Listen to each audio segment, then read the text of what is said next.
Hi hello. தேங்காய் சட்னி அரைக்கலான்ட்டு தேங்காய் எடுத்துங்க. உடைக்க தெரியாமல் உடைச்சி இடகுலமாக உடைச்சிட்டேன். அது எடுக்கிறதுக்கு இவ்வளோ கஷ்டமாக இருக்குது.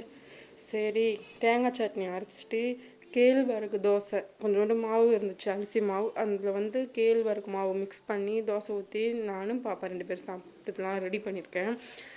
எங்கள் ஹஸ்பண்ட் காலையில் வேலைக்கு போயிட்டாங்க 6 மணிக்கு. சரி, இது முடிச்சிடலாம் அப்படின்ட்டு பாப்பாவுக்கு தோசை ஊற்றி கொடுத்துட்டு தேங்காய் சட்னி அரைச்சிட்டு, அப்புறம் சில்வர் டப்பாலாம் ஸ்டோர் பண்ணி வச்சுருந்தேன் பார்த்தீங்களா, அதெல்லாம் கழுவாமே இருந்துச்சு ரொம்ப நாளாக. சரி, அதெல்லாம் எடுத்து போட்டு ஊற வச்சு கழுவிட்டு இருந்தேன்.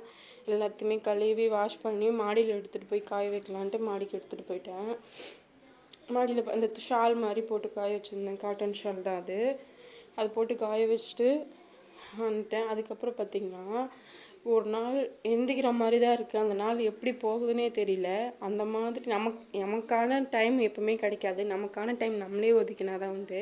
காலையில் எழுந்திப்பேன், எழுந்திப்பேன், ப்ரஷ் பண்ணுவேன். அதுக்குள்ளே பாப்பா வந்துடுவா. அவளை தூக்கிட்டு அவளுக்கு ப்ரஷ் பண்ணி விட்டுட்டு அவளுக்கு பால் கொடுத்துட்டு அதில் போற்றி 1/2 1 மணி நேரம் போயிடும். மறுபடியும் அவங்களுக்கு டிஃபன் செஞ்சுட்டு எல்லாம் பண்ணி முடிக்கிறதுக்குள்ளே அதுலேயே டைம் பாட்டுன்னு போயிடுங்க. எல்லாத்தையுமே காய வச்சுட்டோங்க மாடியில்.